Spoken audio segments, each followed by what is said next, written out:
کبیر میں no doubt آپ کو وہ رنگ بھی رونے والا بھی مل جائے گا، اس میں آپ کو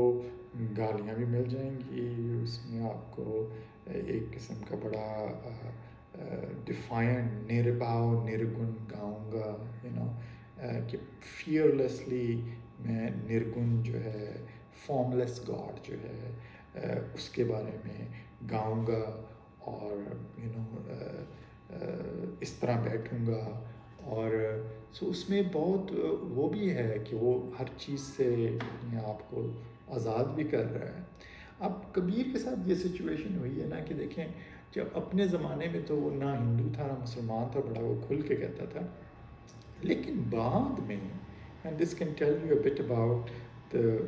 kind of assimilative or embracing element in different religious traditions, کہ بعد میں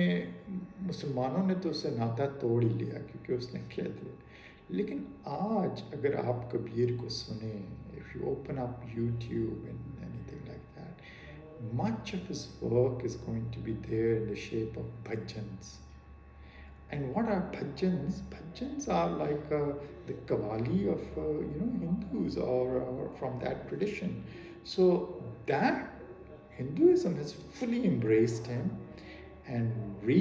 kind of packaged him and re-offered him as a kind of a religion reviving entity. So, which I think Kabir would look at it and he would be like, what have you done with me? Like, I was not supposed to be a spokesperson for any of the religion, and I'm trying to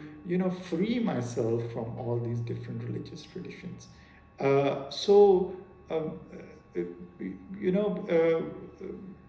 وہ جو رونے والا element ہے وہ مجھے لگتا ہے وہ بھجن سے ہوتا ہوا آیا ہے، اگر آپ اس کے وہ سنیں گے. ادروائز آپ اس کی اگر اوریجنل پوئٹری پڑھیں، which is much of it is actually in Granth صاحب، کیونکہ اس میں بڑا اس کا کلیئر سیکشن ہے، تو اس کو پوتھیاں کہتے ہیں، کبیر کی پوتھیاں، کہ ایک ایسٹ کی ہے، ایک ویسٹ کی ہے، ایک ساؤتھ کی ہے، جو راجستھان میں basically the collection of his works which have been in. اور آپ اس کی اسپریڈ دیکھیں کہاں کہاں سے پورے انڈیا میں وہ پھیلا ہوا ہے. تو الٹیمیٹلی جو بڑی ریسرچ بھی اس پہ ہوئی ہے، مثال کے طور پہ لنڈا ہیس ایک بہت بڑی اسٹینفورڈ کی اسکالر ہے، انہوں نے کبیر پہ بہت کام کیا، اورل ٹریڈیشن پہ بھی، ریٹن پہ بھی.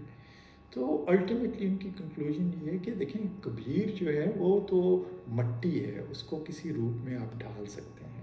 اور وہ اوتھینٹسٹی والی بات ہی ختم ہو جاتی ہے. تو اگر وہ کسی بھی روپ میں آپ ڈال رہے ہیں تو اس میں چاہے اس کو آپ رلا لیں، چاہے آپ اس کو ہنسا لیں، چاہے آپ اس کو غصہ دلوا دیں،